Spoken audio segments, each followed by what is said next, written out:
I'm the next reporter for this topic, so I'm going to expound the introductions of communications within the company. So, we have effective internal communications, a company introduction. So, internal communications, the lifeblood of any successful company, it's how information flows between employees, departments, and managements, impacting everything from productivity and moral to innovations and overall success. These introductions will explore key aspects of effective internal communications within a company setting.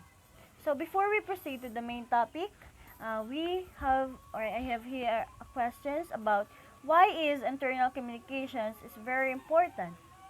So we will answer it first. Internal communication is very important because strong internal communications refers to a positive work environment.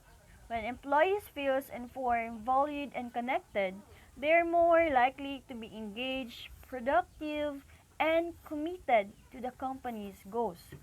Conversely, poor communications can lead to misunderstanding, decreased morale, and ultimately decreased profitability. We have some key elements of effective internal communications. The first is clarity and transparency. The second is open communication channels. The next one is two-way communications. The third one is regular and consistent communications. So the third one is targeted communications. The next is feedback mechanisms. That's all.